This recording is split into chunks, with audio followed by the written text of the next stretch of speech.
히브리서 9장 말씀 한번 보도록 하겠습니다. 좀 깁니다. 28절까지 교독을 합니다. 첫 언약에도 섬기는 예법과 세상에 속한 성소가 있더라.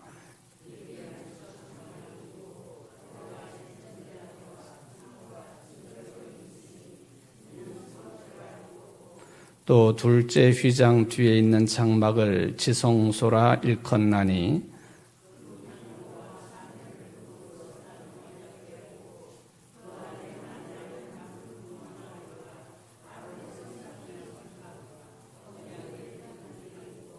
그 위에 속죄소를 덮는 영광의 그룹들이 있으니 이것들에 관하여는 이제 낱낱이 말할 수 없노라.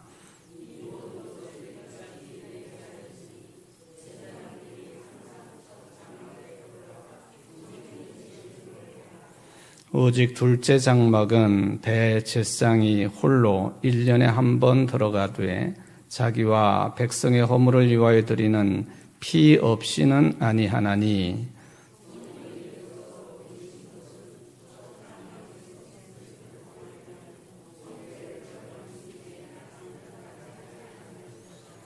이 장막은 현재까지의 비유니 이에 따라 드리는 예물과 제사는 섬기는 자를 그 양심상 온전하게 할 수 없나니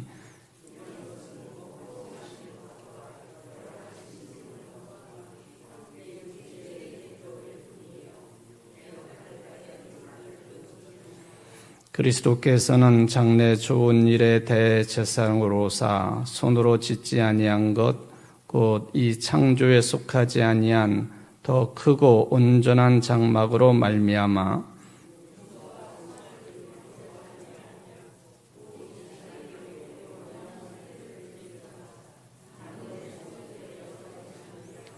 염소와 황소의 피와 및 암송아지의 죄를 부정한 자에게 뿌려 그 육체를 정결하게 하여 거룩하게 하거든.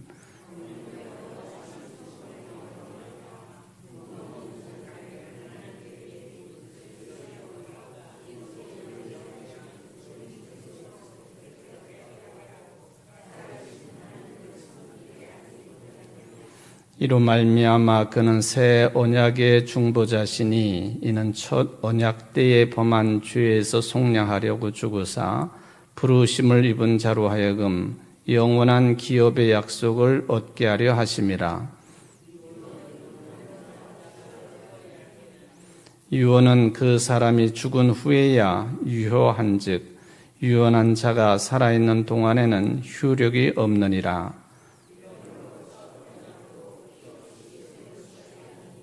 모세가 율법대로 모든 계명을 온 백성에게 말한 후에 송아지와 염소의 피 및 물과 붉은 양털과 우슬초를 취하여 그 두루마리와 온 백성에게 뿌리며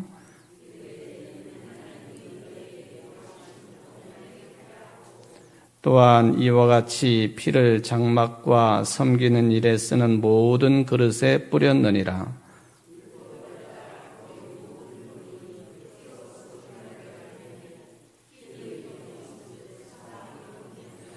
그러므로 하늘에 있는 것들의 모형은 이런 것들로서 정결하게 할 필요가 있었으나 하늘에 있는 그것들은 이런 것들보다 더 좋은 제물로 할지니라.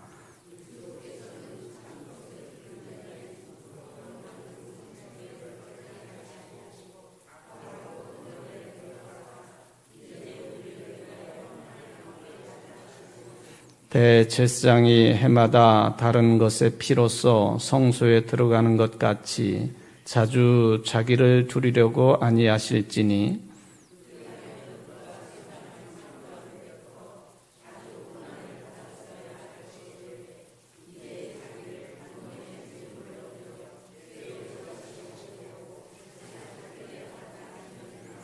한 번 죽는 것은 사람에게 정해진 것이요 그 후에는 심판이 있으리니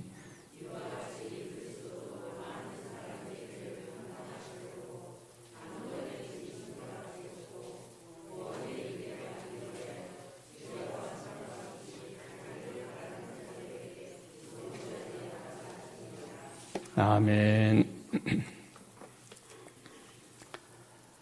히브리서 9장 말씀을 전체를 다 교독을 해 보았습니다.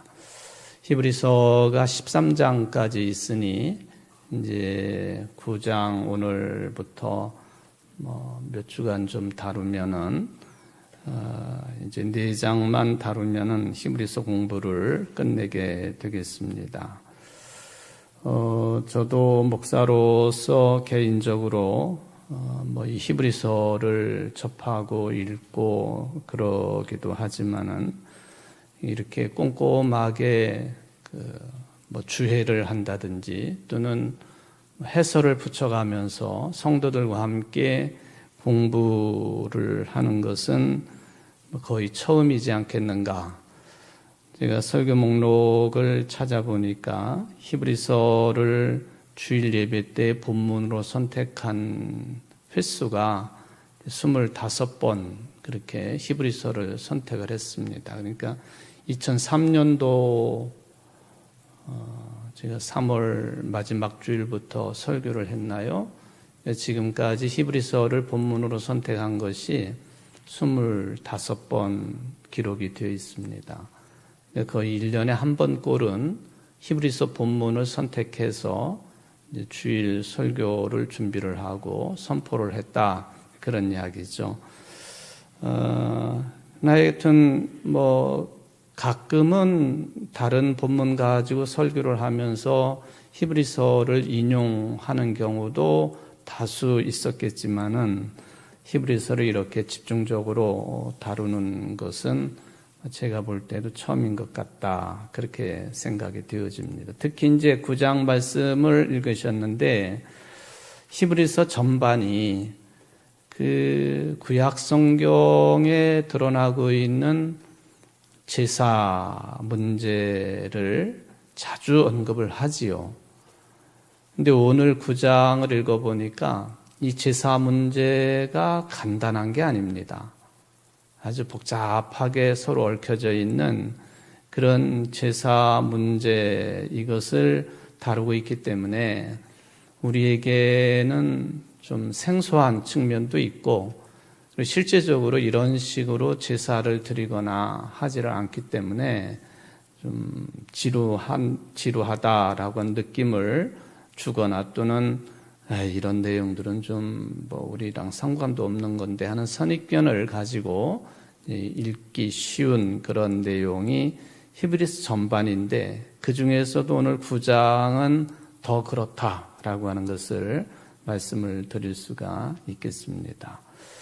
그런데 이제 8장까지 여러분들이 이제 히브리서를 같이 그 내용을 나누어 보았는데 한 장 한 장 또 여러 차례 한 장을 교독을 하면서 읽고 그리고 전체를 다 세세하게 살피지는 못했지만은 중요한 부분들을 다루다가 보니까 이게 다른 복음서 내용들이나 또는 사도 바울의 서신서 못지않게 상당한 깊이를 가지고 있는 내용이고 그리고 소위 말하면 은혜를 다른 차원에서 우리에게 주는 말씀이 히브리서다라고 하는 느낌을 저는 개인적으로 갖게 됩니다. 여러분들은 어떠시는지는 모르겠습니다. 몇 주 전에 수요예배 끝나고 우리 오늘도 나오셨네요. 한 권사님께서 이 수요일 날 하는 이런 식의 성경 공부 시간이 좀 있으면 좋겠습니다 하는 그런 말씀을 하신 적이 있습니다. 그때 제가 아직 그 성서인문대학 과정을 형편상 다 마치지 못해서 그거를 다 마친 다음에나 좀 생각해 볼 수 있겠습니다 하는 대답을 이제 하기도 했습니다. 하여튼 이번에 히브리서 공부를 한다고 하는 것이 색다르기도 하고 그리고 좀 그동안 어색했던 그런 부분들이 약간이나마 풀어질 수가 있다고 한다면 그 자체가 은혜인 줄 믿습니다. 히브리서 전체가 말하고 있는 것, 여러분들 이미 이제 캐치를 하고 계시리라고 생각되어집니다. 여러 차례 말씀을 드렸지만 이 책 제목 자체가 히브리서예요. 히브리서. 히브리 사람.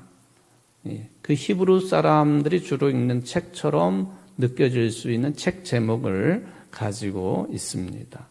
물론 그렇다고 해서 어떤 종족상 히브리인들만 읽는 책은 아니에요. 히브리인이 아닌 사람들도 당연히 읽어야 되는 책이지만은 그럼에도 불구하고 히브리인들의 어떤 역사적인 배경, 특별히 하나님과의 관계에 있어서 성전, 제사, 율법 이런 중요한 대목들이 드러나는 것을 보면은 바로 히브리인들의 신앙관을 배경으로 놓은 책임에는 분명하다라는 말씀을 드릴 수가 있겠습니다. 그래서 구약의 이야기가 많이 나옵니다. 율법, 이거 당연히 많이 나오게 되어 있고요.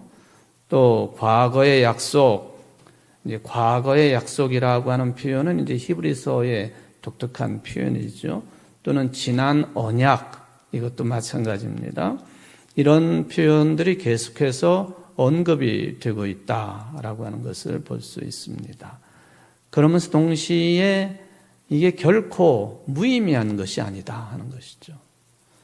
의미가 없는 것이라고 한다면 저도 여러분들과 함께 히브리서에 언급되어 있는 이런 내용들, 실질적으로는 구약 성경에 나오고 있는 성전에 관한 이야기, 율법에 관한 이야기, 또 제사에 관한 이야기 굳이 길게 할 필요가 없습니다. 이런 이야기를 나누는 것도 의미 있는 것이라 그렇게 이제 생각해 볼 수가 있겠습니다. 그래서 그랬는지 모르지만은 옛날부터 이 구약 전반적인 내용에 대한 시시비비가 아주 심각했었습니다.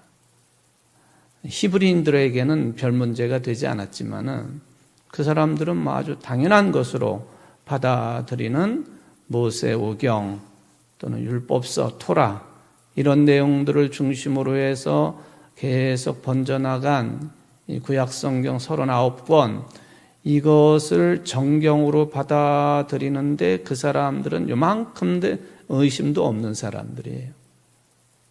그들은 아주 당연한 일이죠.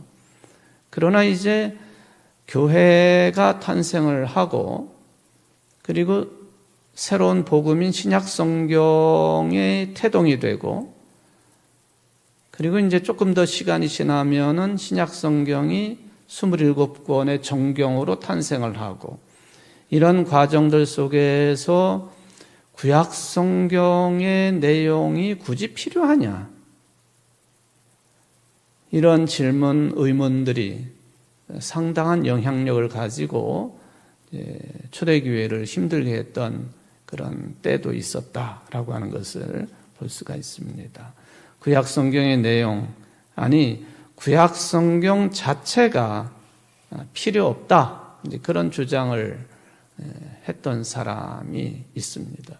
제가 이 사람의 이름은 이런저런 설교를 통해서 여러 차례 언급을 했던 인물이 되겠습니다. 대표적인 인물인데 마르시온이라고 발음하기도 하고 또는 마르키온이라고 발음하기도 합니다. 서기 84년 태어나서 160년에 사망한 것으로 되어 있는 마르시온 또는 마르키온 그렇게 이름이 불려지기도 하지요. 이 사람은 그 성경에 보면은 본도라고 하는 지명이 있는데 본도, 폰투스죠. 폰투스. 본도라고 우리 성경에는 그렇게 나와 있는 폰투스 지방의 시노페 출신의 사람입니다. 그리고는 이 아버지가 교회의 경건한 감독이었습니다. 이게 아주 특징적인 거죠.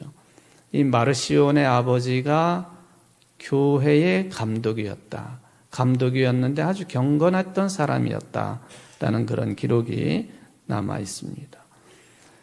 뿐만 아니라 이 마르시오는 어떻게 해서 부자가 됐는지는 모르겠지만은 그 배를 가지고 있는 부유한 선주였었고, 그리고 배를 가지고 상업을 하는 상인으로 유명했던 인물입니다. 마르시온이 그랬다 하는 것이죠. 그가 135년에서 140년 사이에 로마를 이제 폰투스에서 로마를 이제 방문을 했는데, 여기 폰투스라고 하는 것은 그리스의 상업 도시라고 보시면 돼요. 여기서 로마를 방문을 했는데, 그 로마에 가가지고는 그 교회에 헌금을 한 적이 있습니다. 이게 이제 기록으로 남아 있어요. 마르시온이 로마에 있는 교회에다가 다수의 헌금을 했다. 그 액수까지도 구체적으로 나와 있는데 20만 세스터스. 제가 잘못 봤네. 20만 세스터스라고는 헌금을 로마에 있는 교회에다가 했다. 그런 기록이 남아 있습니다. 세스터스라고 하는 이 로마 시대 때 화폐 단위는 우리에게 그렇게 익숙하지는 않습니다. 익숙하지 않는데 우리가 잘 알고 있는 화폐 단위랑 비교를 해보면은 데나리온이라고 하는 단위가 있죠. 데나리온 그러면은 어떻게 여러분들 기억이 나시나요? 한 데나리온 그러면은 너하고 약속한 게 한 데나리온 아니냐? 포도원 주인이 일꾼들하고 약속한 한 데나리온. 그죠? 한 데나리온은 그래서 어떻게 평가가 되느냐 하면은 당시의 노동자들의 하루 품삯. 예수님에게 그 향유를 부은 여인이 몇백 데나리온 정도 되는 값어치의 향유를 부었다고 되어 있죠? 300데나리온. 그렇죠? 기억나시죠? 자, 그럼 300데나리온어치나 되는 아주 고급 향유를 예수님에게 부었다. 그럴 때에 우리는 보통 그렇게 해석하죠. 300데나리온 정도면 노동자가 1년 정도 벌어야만이 얻을 수 있는 금액이다. 그런 이야기예요. 여기 이제 세스터스라고 하는 이 돈 단위는 4분의 1 데나리온이에요. 한 데나리온보다는 4분의 1 가격밖에는 안 되는 그런 세스터스라고 하는 돈 단위죠. 그런데 20만 세스터스를 교회에다 헌금을 했어요. 20만의 4분의 1이면 얼마인가요? 빨리빨리 계산해 보세요. 20만의 4분의 1? 500. 500 그러면 그 뒤에 어떤 단위가 붙어야 돼요? 500? 데나리온. 500데나리온. 그러니까 노동자 한 사람이 1년을 일하고 또 200일을 더 일한 그만큼의 액수의 돈을 교회에다가 헌금을 했다. 이게 적은 액수가 아니기 때문에 이 마르시온이 로마에 있는 교회에다가 헌금한 액수까지도 이렇게 기록이 된 것 같아요. 그러니까 요즘에 1년 연봉을 그냥 낮춰 잡아가지고 3천만 원 정도라고 한다면 그 300일, 3천만 원, 500일 그러면은 한 5천만 원 정도의 헌금을 로마 교회에다 했다. 그렇게 그냥 일반적으로 평가를 하면 되겠습니다. 그런데 로마를 방문을 해가지고 로마 그리스도인들이 모여있는 신앙 공동체인 교회에다가 약 500데나리온 정도의 헌금을 했는데 거기에서 좋은 어떤 선한 영향력을 끼치고 좋은 결실을 맺은 것이 아니라 이 말시온이 당시에 유명한 영지주의자 선생이었던 세르도를 만나가지고 영향을 받습니다. 그러니까 교회가 딱 판단을 한 거죠. 이 사람이 교회에다 이렇게 헌금을 많이 했는데 이게 보니까 반교회적이고 반복음적이고 반성서적이고 반예수적인 그런 성경 해석, 신학 흐름을 가지고 있는 영지주의의 대가인 세르도라고 하는 사람이 영향을 받고 그쪽으로 경도가 됐네, 기울어졌네. 교회가 판단을 했습니다. 이 돈은 우리가 받을 수 없어. 그래서 500데나리온 정도 되는 돈, 헌금을 다시 돌려줬다고 하는 그런 기록입니다. 사실은 교회에다가 일단 헌금을 하면은 돌려줄 수가 없어요, 이거는. 고스톱 치시는 분들 한번 이렇게 내놓으면은 그걸 뭐라고 그래? 말하기 싫으시지. 낙장불입. 그것처럼 교회에다가 헌금을 하면은 그거 다시 이렇게 돌려주는 게 아니에요, 사실은. 헌금을 했다 하면은. 옛날에, 옛날도 아니죠. 수십 년 전에 제가 이 이야기도 예화로 한번 들은 적이 있는 것 같아요. 서울에 있는 우리 교단의 어떤 교회에서 암 환자가 출석을 하면서 목사님이 기도를 받고 암이 나았다.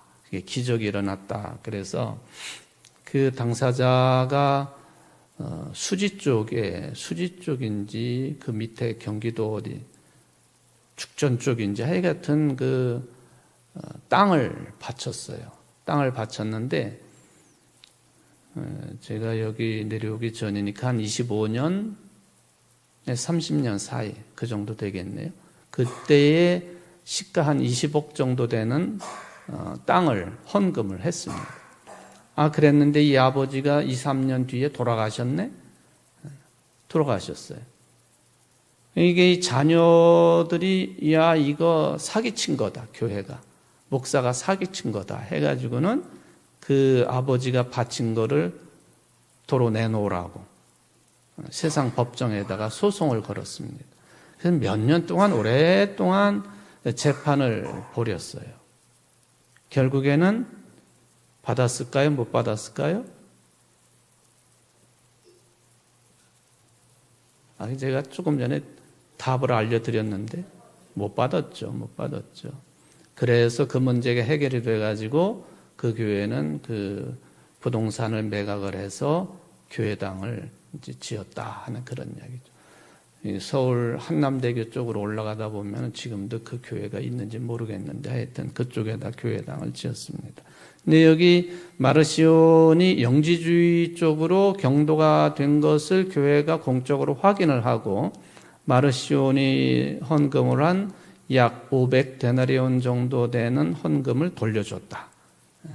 그러니까 더럽다. 이제 그렇게 판단을 했던 것 같아요. 이런 사이에 하여튼 마르시온은 그동안에 교회에 그렇게 헌금도 많이 할 정도로 신앙이 있었던 인물이었고, 그리고 아버지가 신실한 감독이었고, 그랬으니까 그 영향이 굉장히 컸었겠죠. 그런데 이 영지주의 선생을 만나고 난 뒤부터 소위 말하면 새로운 시각을 가지게 된 겁니다. 그리고는 새로운 시각을 가지고 교회를 창설을 했어요. 여기 개척을 했다는 말이 아니고 새로운 흐름의 교회를 창시를 합니다. 말하자면 교주가 되었다 그런 얘기, 교주. 그래서 이거를 교회 역사에서는 최초의 교회 분열로 해석할 수 있다. 그 뒤에 교회 분열은 계속 일어나지만은 최초의 교회 분열로 해석할 만큼 그 나쁜 영향을 끼친 일을 마르시온이라고 하는 사람이 했다. 그렇게 평가를 하게 됩니다. 마르시온이 생각할 때 일반 교회, 그때만 하더라도 교회들이 숨어서 예배드리고 할 때였는데도 일반 교회들의 가르침이 이게 성서의 근본적인 가르침하고 다르다고 하는 주장을 강하게 펼친 것으로 그렇게 보여집니다.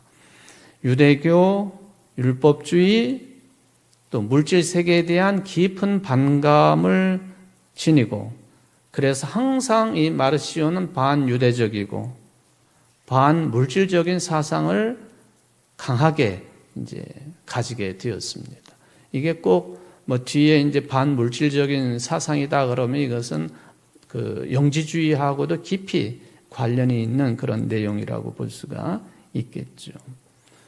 유대인들의 전쟁을 좋아하고 잔혹한 일을 벌이고 유대인들의 그 역사적인 기록인 구약 성경을 읽어보니까 이게 아주 잔혹하고 끔찍한 전쟁에 대한 기록이 많이 있다. 지난주에도 제가 이런 부분들에 대한 약간의 언급을 했습니다만은 그를 말시오는 특히 구약 성경을 읽어보면서 많이 느낀 거예요. 그래서 이 사람은 결론적으로 말하면 구약을 부정을 합니다. 구약의 내용을 부정을 해요. 그리고 신약 성경 중에서도 복음서 중에서 누가복음만 채택을 해요. 그리고 바울 서신 중에서도 그 10개 서신서만 채택을 해요.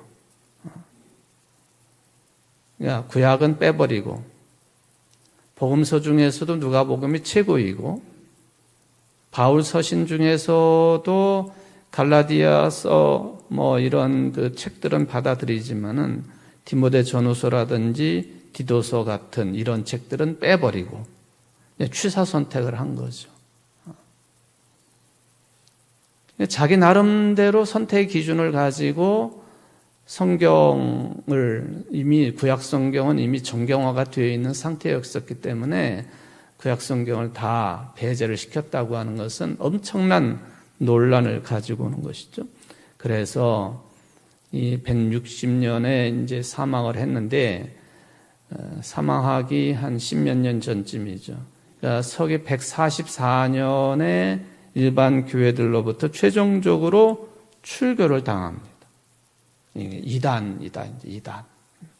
그래서 말시오는 이제 이단의 대표적인 인물이고, 근데 이 말시온의 메시지가 굉장히 매혹적이어가지고 처음 교회들을 굉장히 힘들게 했습니다. 육체적인 것은 악한 것이고 또 영적인 것은 선한 것이고 정신적인 것은 선한 것이다 라고 하는 극단적인 이원론 영지주의에 빠져 있었던 것이죠. 그래서 이게 구약의 하나님, 신약의 하나님을 분명하게 구별을 하고 다른 하나님이라는 것이 다른 하나님. 그래서 이 말시온에게서 구약은 유대교의 경전일 뿐이지 이게 우리 예수를 그리스도로 믿는 사람들에게 필요치 않은 그런 책이다라고 하는 입장을 가지고 있었습니다. 그리고 이제 이 사람이 바울만이 예수님의 가르침을 제대로 이해한 사람이라고 받아들입니다. 그러면서도 몇 책은 바울의 저자로 의심이 없는 몇 책은 아예 빼버리고 뭐 그렇게 하기도 했습니다.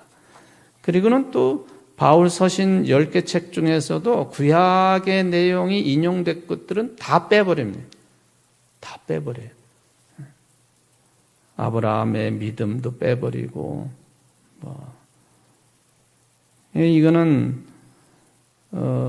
교회를 흔드는 그런 모습이라고 볼 수가 있겠죠. 지금 이제 그 처음에 제가 말씀드린 것처럼 이게 그 율법 또는 과거의 약속 또는 지난 언약 이런 것들을 히브리서가 많이 언급하고 있는 것은 분명하지만 그렇다고 해가지고 말시온 같은 그런 종류의 주장을 편 것이냐? 결코 그게 아니라는 거죠. 지나간 것은 분명하지만은 그래서 이 말시오는 나중에는요 독자적으로 성경을 자기 나름대로 기준을 세워가지고 취사 선택을 하고 그리고 다른 종류의 교회들을 설립을 하고 심지어는 감독까지 세웠기 때문에 이게 영지주의자들보다도 더 위협적인 그런 인물이 되어서 144년에 이제 출교를 당했다. 출교당했다고 하는 것은 늘 말씀을 드리지만은 이제 마귀에게 던져진 거죠. 물어 뜯기든 말든 교회가 상관하지 않는 것이죠. 근데 이제 하나의 긍정적인 영향이라고 할 수 있는 것은 이렇게 말시온이 이런 식으로 교회를 어지럽히고 또 교회 질서를 뭐 자기 나름대로 감독도 세우고 막 그렇게 되니까 이거 안 되겠다.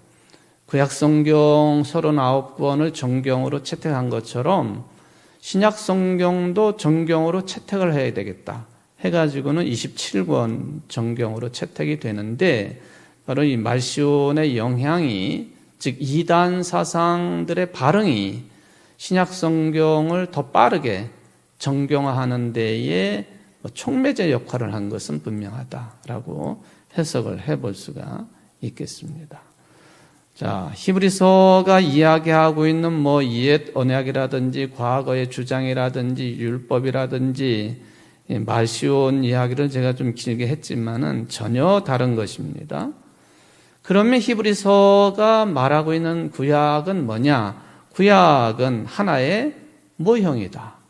모형. 없어서는 안 되는 거예요.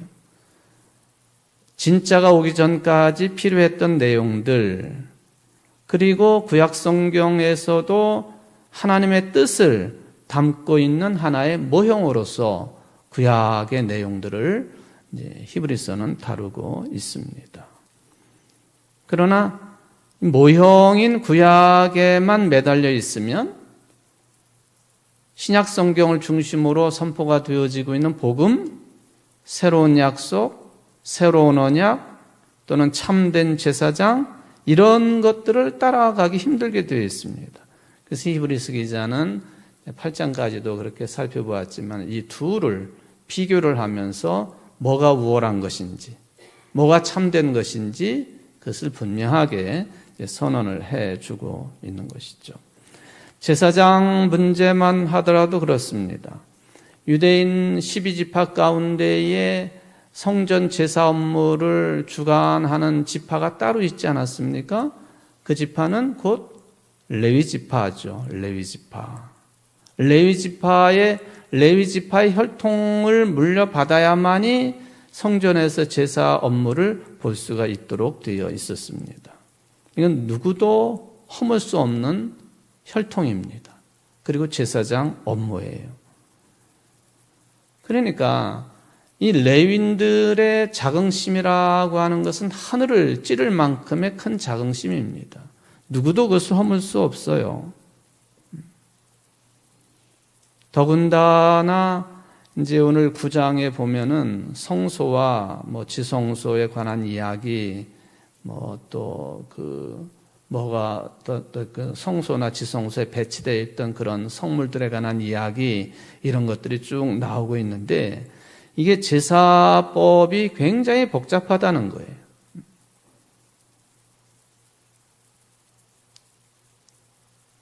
그런 복잡한 제사장을 통한 제사 또는 제도, 이게 오랫동안 이스라엘 역사의 자리를 잡고 발전을 해온 것이에요.